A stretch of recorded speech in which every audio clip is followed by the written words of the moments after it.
Invitamos al escenario a José Manuel Munita, infectólogo, médico cirujano de la Universidad de los Andes.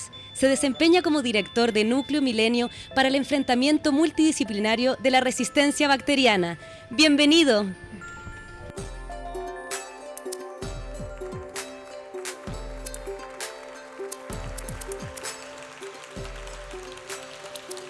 Muchas gracias.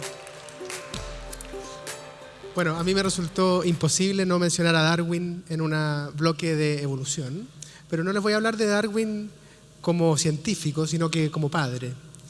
Darwin tenía 10 hijos y en 1851, Annie, quienes algunos dicen que era su hija más querida, se enfermó, tuvo una infección y finalmente se murió de esa infección.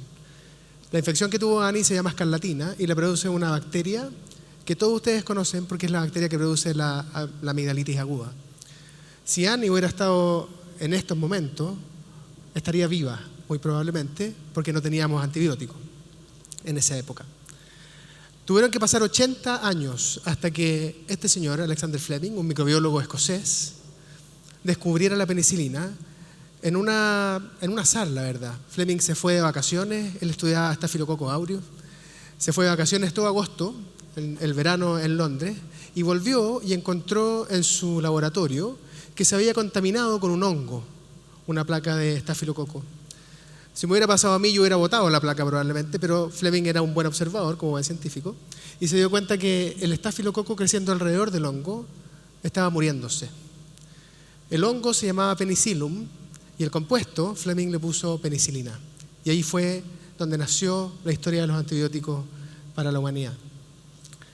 Sin embargo, pasaron 10 años, más de 10 años, hasta que se usó la penicilina en un paciente.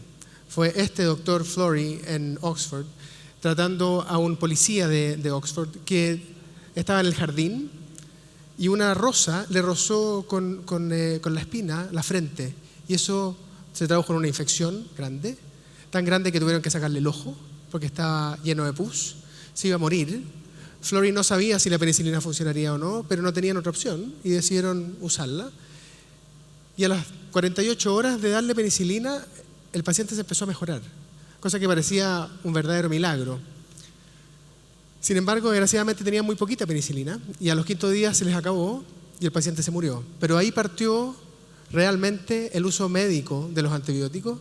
Estos 3 investigadores se ganaron el premio Nobel, gracias a eso en 1945. Y después partió realmente la historia de los antibióticos. Básicamente la guerra empujó mucho para que se aumentara la producción de penicilina y después salvaron muchos soldados aliados en la Segunda Guerra gracias a la penicilina y después llegaron los antibióticos a la comunidad en cosas como esta: penicilina cura la gonorrea en 4 horas. Parte del problema que tenemos, que yo les voy a contar, es que esto ya no es cierto.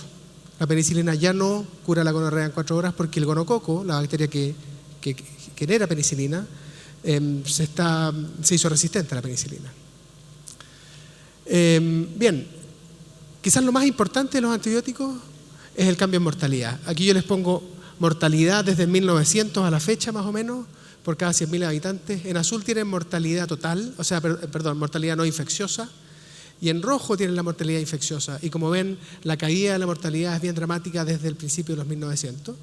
Ese pic que tienen ahí ustedes es la pandemia de influenza de 1918. Y ahí fue la primera vez que se usó la penicilina. Como ven, la mortalidad venía bajando de antes. Y eso tiene que ver con alcantarilla, con agua potable, con otras cosas. Pero dicho eso, los antibióticos aportaron algo así como 10 años a nuestra expectativa de vida. O sea, básicamente fueron muy transformadores para la medicina y además todos los grandes avances de la medicina moderna suceden por los antibióticos. Trasplantes, tratamiento del cáncer, las cirugías, la mayoría de ellas, todas serían imposibles sin antibióticos. Y además revolucionaron otra cosa, que fue la producción de proteína animal. Gracias a los antibióticos se pueden producir mucho más proteína y eso ha hecho que mucha más gente pueda acceder a proteína. Y eso también es parte del problema que les voy a contar. Y este es el problema, nos estamos quedando sin antibióticos. La OMS ha catalogado la resistencia bacteriana como uno de los 3 principales problemas de salud pública del mundo. Hoy día mueren algo así como 700.000 personas al año por bacterias resistentes, bacterias que nosotros como clínicos no tenemos antibióticos efectivos para tratar. Y eso pasa en nuestros hospitales también. Para ponerlo en contexto, si alguno de ustedes es futbolero y ha ido a ver a la selección chilena con un estadio nacional lleno, considerando un aforo más o menos de 60.000 personas del Estadio Nacional, sería el equivalente a llenar 12 veces el Estadio Nacional. Esa es la cantidad de gente que se muere por bacterias resistentes. Y peor aún, la estimación al 2050, si no hacemos nada al respecto, es que más gente se va a morir de bacterias resistentes a los antibióticos que de cáncer y de accidentes de tráfico combinados. Por lo tanto, es un problema muy, muy grande. Eso equivale a una persona muriéndose cada 3 segundos por una bacteria resistente a los antibióticos. Entonces la pregunta es, ¿cómo pasamos de milagro de la medicina, si se me permite la palabra milagro en una conferencia científica, de eso a crisis de salud pública? Si ustedes piensan, son 80 años nomás, desde que descubrimos los antibióticos hasta que es probable que nos quedemos sin antibióticos. Y eso tiene 2 explicaciones bien importantes. Una es que las bacterias, y ustedes vieron las charlas previas, las bacterias se adaptan a todo. Llevan mucho tiempo en la faz de la Tierra y se adaptan a todo, incluidos los antibióticos. Y segundo, es que dejamos de producir antibióticos. Esas son las 2 cosas que les voy a contar ahora. Entonces, primero, las bacterias. Esta es la historia de la vida en el planeta Tierra resumida en 24 horas. Ustedes ven que nosotros los humanos aparecimos como a las 11:58 y los dinosaurios están bien cerquita de nosotros. Pero mire dónde parten las bacterias. Las bacterias parten por ahí por las 3 de la tarde. Llevan billones de años en el planeta. Ustedes encuentran bacterias, y lo vieron en la charla previa, en la primera, en todas partes, en el fondo del océano, al medio del hielo, adentro de un volcán. Se adaptan a todo. Y esta es otra forma de contárselo. Esto es uno de los primeros bosquejos de Darwin, 1837. I think, dice Darwin, como que si alguno tuviera alguna duda, que Darwin pensaba. Y este es el árbol de la vida al 2016 con todos los genomas que tenían disponibles esos autores. Se los muestro porque toda la parte de arriba son bacterias. Nosotros, los eucariotes, ni siquiera los humanos, los eucariontes son esa rama verde que está abajo a la derecha. Y los humanos serían una ramita mínima de ese verde. El motivo otra forma de decirle esto es que el 60% de la biomasa del planeta son microorganismos. O sea, la mayor cantidad de vida está en el mundo que nosotros no vemos. ¿Y por qué eso es importante? Porque las bacterias tienen toda esa diversidad a la cual echar mano. Nosotros, como animales, los humanos y el reino animal en general, no tienen la capacidad de adquirir genes en el camino o de perder genes en el camino. ¿No es cierto? Yo, que soy bajito, de más está decirlo, si me encuentro con nuestro flamante ministro de Ciencia, el ministro Kuv, que es alto, y le doy la mano o le doy un abrazo, al otro día yo no voy a crecer, desgraciadamente. Pero las bacterias sí. Las bacterias pueden hacer eso, por distintos motivos. Pueden tener sexo bacteriano, son muy promiscuas, no necesitan ningún tipo de Viagra ni nada por el estilo. También pueden adquirir genes del ambiente, las bacterias. Y también pueden adquirir genes por virus que las infectan, y que les voy a contar un poquito de esos virus hacia el final de la charla. Por lo tanto, son un enemigo muy difícil de pelear, hablando de evolución. Tienen muchos recursos. ¿Y cuál es el principal factor que determina que las bacterias evolucionen hacia la resistencia? Es el uso de antibióticos, en algo que se llama presión de selección. Uno las empuja a hacerse resistentes. Y usamos muchos antibióticos, mucho más de lo que deberíamos, eso es categórico. Y aunque les sorprenda, 2/3 de los antibióticos que se usan no se usan nunca en un humano. Se usan para tratar animales. Y ni siquiera animales enfermos. Se usan para producir proteína o para prevenir infecciones en esas faenas productoras. Eso es parte del problema. Esto es consumo de antibióticos en el mundo al 2013. No me importan los números, me importa que vean que lo azul y lo celeste es bueno, porque es poco, y lo rojo y lo naranja es malo. Esta es lo que consumíamos al 2013. Miren la estimación al 2030. Prácticamente no hay azul, no hay celeste. Estamos usando muchos antibióticos y la estimación es que si seguimos usándolos como estamos, vamos a usar mucho más todavía. Esto es parte de lo que tenemos que cambiar. ¿Y por qué? Porque, como les decía, Si ustedes usan antibióticos, presionan a la bacteria a hacerse resistente. En este gráfico les muestro en azul ventas de acitromicina, que es un antibiótico, pero podría ser cualquiera, y en rojo cómo aumenta la resistencia en la medida que aumentan las ventas. Esa correlación directa ustedes la pueden hacer con prácticamente cualquier antibiótico. No hay ningún antibiótico que hayamos descubierto que las bacterias no hayan buscado la forma de hacerse resistentes. Ninguno. Esta es la hidra de Lerna, el monstruo contra el cual peleaba Hércules, en que le cortaba una cabeza y le aparecían dos. Así se comportan las bacterias. Y fue un juego que jugamos por algún tiempo con las bacterias. Se hacían resistentes y descubríamos otro antibiótico. Y después se hacían resistentes a ese y nosotros los clínicos teníamos otro antibiótico.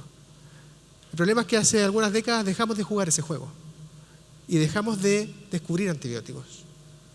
Este es el número de nuevos antimicrobianos aprobados en Estados Unidos desde más o menos el 80 a la fecha y vean cómo ha caído de forma notable el número de antibióticos nuevos. Dicho de otra forma, de 1940 a 1980 descubrimos 22 nuevas familias de antibióticos. En los 30 años que siguieron al 80 descubrimos 0. Eso es parte del problema que tenemos ahora. Ahora, no quiero sonar alarmista, yo sé que les he entregado más las noticias, pero no creo que esté todo perdido. Yo creo que hay muchas cosas que tenemos que por hacer. Y algunas de esas son las que les voy a decir a continuación. Creo que tenemos que cambiar la forma en que pensamos los antibióticos y la forma en que pensamos a las bacterias y la forma en que pensamos el tratamiento de las infecciones bacterianas. Y por lo pronto probablemente también las virales. Primero, tenemos que dejar de pensar que las bacterias son eminentemente malas. Han escuchado las charlas previas y mañana van a escuchar una charla de Rob Knight que se dedica a microbioma. Sabemos mucho ahora respecto de que nosotros somos más bacterias que humanos en número total de células y en número total de genes. En ambos casos, cualquiera de ustedes sentados ahí o yo aquí parado, somos más bacterias que humanos en números totales. Y considerando lo que les mostré, lo interesantes que son, es una buena noticia probablemente. Entonces esa es una cosa. Tenemos que, las poblaciones bacterianas están haciendo algo muy bueno. Nosotros coevolucionamos. ¿Qué especie queremos ser? ¿Cómo evolucionamos como especie? Una de las respuestas es evolucionamos con bacterias. Y si sacamos las bacterias de nuestra evolución, probablemente no es una buena noticia para nosotros. Hay cada día más evidencia de que alterar nuestras bacterias buenas tiene relación con la obesidad, con alergia, con asma, etcétera. Un largo etcétera. Entonces esa es la primera cosa. Segundo, tenemos que cambiar nuestra visión de los antimicrobianos. Por dos cosas fundamentales, yo creo. Uno, porque la resistencia a los antibióticos obedece a lo que se llama la tragedia de los comunes, muy parecido a lo que pasa con el cambio climático, como vieron en la sesión previa. Si yo uso mal un antibiótico, me daño a mí, eventualmente, pero también daño a la sociedad en su conjunto. Si yo uso mal el paracetamol y tomo mucho paracetamol, me puede dar una falla hepática y me puedo morir. Pero eso no afecta en nada la posibilidad que ustedes tomen paracetamol y el paracetamol le haga bien. Eso no es así con los antibióticos. Entonces tenemos que empezar a usarlos, a considerarlos como recursos naturales de nuestra sociedad. Esa es la primera cosa. Y lo segundo se conecta con lo que les decía antes. Nosotros somos llenos de bacterias, ¿no es cierto? Es un ecosistema con bacterias. Cada vez que ustedes usan un antibiótico, ese antibiótico mata a la bacteria mala, pero al mismo tiempo mata miles de bacterias buenas. Las que se llevan la prensa son las malas, es como las charlas. O sea, perdón, no como las charlas, como las marchas. Hay marchas de causas muy justas, digamos, por una buena educación. Miles de personas marchando, todas pacíficamente, con niños, familias, y hay 50 encapuchados que tiran bombas Molotov. Esos son los que se llevan la prensa. Con las bacterias es lo mismo.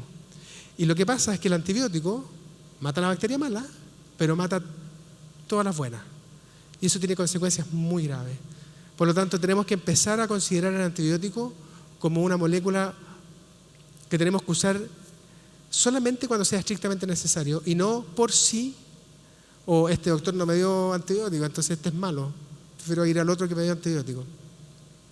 Y por último, tenemos que repensar la estrategia que usamos para tratar las infecciones bacterianas, que se conecta con lo anterior también. Tenemos que buscar formas, tenemos que descubrir nuevos antibióticos, por supuesto. Tenemos que usar menos los antibióticos y mejor los que tenemos también. Pero sobre todo, hacia el futuro, tenemos que ser más inteligentes al tratar las infecciones bacterianas. Y buscar formas, por ejemplo, pensar distinto. Por ejemplo, como este pingüino, hay gente trabajando con fagos, que son virus que infectan a la bacteria, que son los virus enemigos naturales de las bacterias, por siempre. Esos virus son súper específicos. Podemos usarlos para tratar solamente a la bacteria que está infectando. O, por ejemplo, usar nuestras comunidades bacterianas normales. El mejor ejemplo de eso es el trasplante de materia fecal. Hoy día, el mejor tratamiento que hay para una infección que se llama Clostridium difficile, que da diarrea, es tomar deposiciones de sujetos normales y trasplantárselo al sujeto enfermo. Eso mejora la infección por Clostridium difficile en cerca del 100% de las veces. Eso les habla de lo importante que es la microbiota normal. Y esas son las cosas que tenemos que empezar a pensar en el futuro. Y por último, ¿qué pueden hacer ustedes para cuidar los antibióticos que tenemos y para seguir evolucionando? ¿Qué especie queremos ser? Probablemente la respuesta más evidente para mí es una especie viva, primero, ¿no es cierto? Y buena parte de eso es, tenemos que conservar los antibióticos para poder seguir con este milagro de los antibióticos. Entonces, primero, no pidan antibióticos a sus doctores, no se los exijan, o no vayan a otro si es que no les dio el primero. Segundo, pregunten, si alguien les receta antibióticos, ¿es necesario, doctor?